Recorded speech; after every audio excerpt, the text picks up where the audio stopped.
নমস্কার। আজ ২রা আগস্ট ২০২৬ সাল।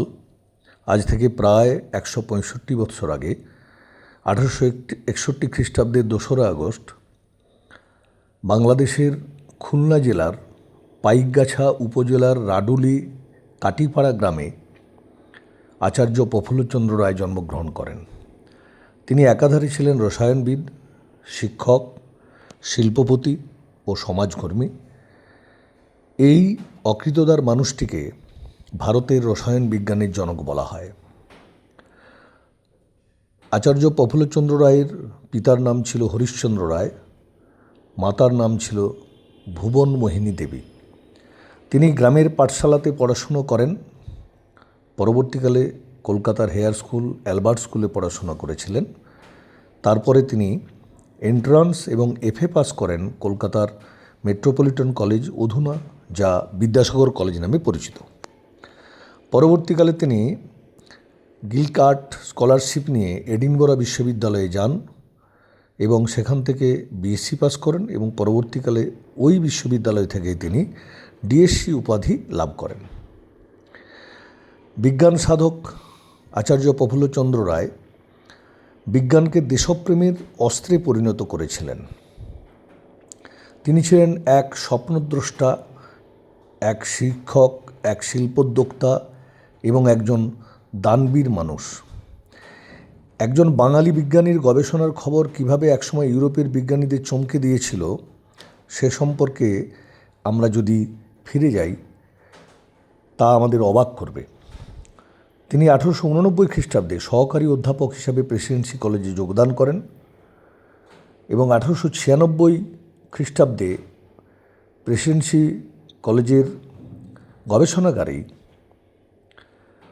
মার্কিউরাস নাইট্রাইট আবিষ্কার করেন এবং আন্তর্জাতিক খ্যাতি লাভ করেন। তিনি ১৯০১ খ্রিস্টাব্দে প্রথম ঔষধ ও রসায়ন শিল্প বেঙ্গল কেমিক্যালের প্রতিষ্ঠা করেন। তার উচ্চশিক্ষা গ্রহণের পর, তার গবেষণার পর বিদেশের উজ্জ্বল ভবিষ্যৎকে উপেক্ষা করে তিনি দেশে ফিরেছিলেন কেবলমাত্র তার দেশপ্রেমের কারণেই। তার দেশপ্রেমের অনন্য নজির তার পরবর্তী কর্মকাণ্ডের মধ্যে লক্ষ্য করা যায়। মার্কিউরাস নাইট্রাইট যেটি তিনি আবিষ্কার করেছিলেন, এই আবিষ্কার শুধু তার ব্যক্তিগত সাফল্য ছিল না, এটা ছিল বিশ্বের দরবারে ভারতীয় বিজ্ঞানীদের সক্ষমতার এক জোরালো ঘোষণা। ইউরোপের বিজ্ঞানীরাও তার গবেষণার প্রশংসা করেন, আর আন্তর্জাতিক বিজ্ঞান জগতে ছড়িয়ে পড়ে এক বাঙালি বিজ্ঞানীর নাম। তিনি উপলব্ধি করেছিলেন শুধু গবেষণাপত্র লিখে দেশের উন্নতি হবে না, বিজ্ঞানকে পৌঁছে দিতে হবে শিল্পে, মানুষের জীবনে। আর এই ভাবনার ফলশ্রুতি থেকেই তার বেঙ্গল কেমিক্যালের প্রতিষ্ঠা। ব্রিটিশ শাসনের সময় বিদেশি পণ্যের ভিড়ে দেশীয় শিল্প গড়ে তোলার এই সাহসী পদক্ষেপ ছিল এক নীরব বিপ্লব। তিনি ছিলেন অসাধারণ শিক্ষক। তার উল্লেখযোগ্য ছাত্রদের মধ্যে ছিলেন জ্ঞানচন্দ্র ঘোষ, জ্ঞানেন্দ্রনাথ মুখোপাধ্যায়, নীলরতন ধর, পুলিনবিহারী সরকার, মেঘনাদ সাহা, সত্যেন্দ্রনাথ বোস, শান্তিস্বরূপ ভাটনগর। তিনি শুধু বিজ্ঞানী হিসাবেই নয়, মানুষ হিসাবেও ছিলেন অনন্য। নিজের বেতনের বড় অংশ তিনি দান করতেন দরিদ্র ও মেধাবী ছাত্রছাত্রীদের পড়াশোনার জন্য। নিজে অত্যন্ত সাধারণ জীবনযাপন করতেন। অন্যের শিক্ষা উন্নতির জন্য কখনো তিনি কার্পণ্য করেননি। তাই তাকে অনেকেই একজন দানবীর বিজ্ঞানী বলেও স্মরণ করেন।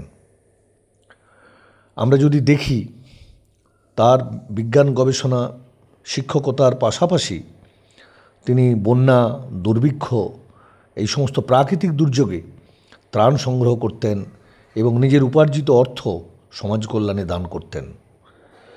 তিনি কখনোই পছন্দ করতেন না জাতপাত প্রথা। তিনি অস্পৃশ্যতা এবং বাল্য বিবাহের বিরোধিতা করতেন।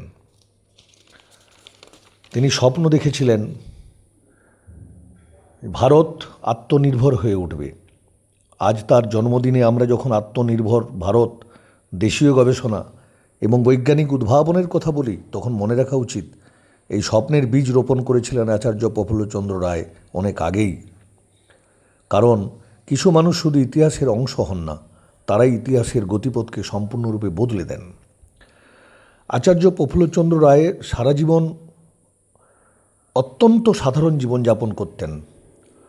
তার শরীর সবসময় নানানভাবে তাকে সমস্যা করত, ফলে তিনি খুব অল্প পরিমাণ খাবার দাবার খেতেন এবং খুব হালকা মানের খাবার দাবার খেতেন। তিনি দীর্ঘদিন ধরে রাজাবাজার সায়েন্স কলেজের ক্যাম্পাসেরই একটি ঘরে থাকতেন এবং তার সঙ্গে তার একজন কেয়ারটেকার থাকতেন তাকে দেখভাল করার জন্য। তাকে দেখভাল করার জন্য যিনি থাকতেন তাকে তিনি সমান মর্যাদা দিতেন মানুষ হিসাবে। তার প্রতি তার শ্রদ্ধা, স্নেহ, ভালোবাসা অটুট ছিল সবসময়। আচার্য প্রফুল্লচন্দ্র রায় তার সারা জীবনের যা কিছু অর্থ উপার্জন করেছেন সেই অর্থের বেশিরভাগটাই ভারতের বিভিন্ন প্রতিষ্ঠানে দান করেছেন। সেই দানের মধ্যে কয়েকটি উল্লেখযোগ্য প্রতিষ্ঠানের নাম আমি বলছি: কলকাতা বিশ্ববিদ্যালয়, বাংলাদেশের বাগেরহাট প্রফুল্লচন্দ্র কলেজ, খুলনার ব্রজলাল কলেজ, বেনারস হিন্দু ইউনিভার্সিটি, ঢাকা বিশ্ববিদ্যালয়, নাগপুর বিশ্ববিদ্যালয়, ব্রাহ্ম girls school, Baruli primary school যেখানে তিনি প্রাথমিক শিক্ষা নিয়েছিলেন সেই স্কুলেও তিনি টাকা দান করেছেন। এছাড়া তিনি Indian chemical society, Bengal relief society committee এবং সাধারণ ব্রাহ্ম সমাজকে প্রচুর পরিমাণ টাকা দান করেন। এই উজ্জ্বল নক্ষত্র, এই উজ্জ্বল ধ্রুবতারা, তার মৃত্যু হয় 1944 সালের 16 জুন। তিনি পৃথিবী ছেড়ে চলে যান, কিন্তু তার আদর্শ আজও বেঁচে আছে। আজকের দিনে যে সমস্ত বিজ্ঞানের ছাত্রছাত্রী বিজ্ঞান নিয়ে গবেষণা করছেন, বিজ্ঞান নিয়ে পড়াশোনা করছেন, তারাও আচার্য প্রফুল্লচন্দ্র রায়ের মতো স্বপ্ন দেখুক আমাদের ভারতের উন্নতির জন্য, ভারতের বিজ্ঞান সাধনার উন্নতির জন্য।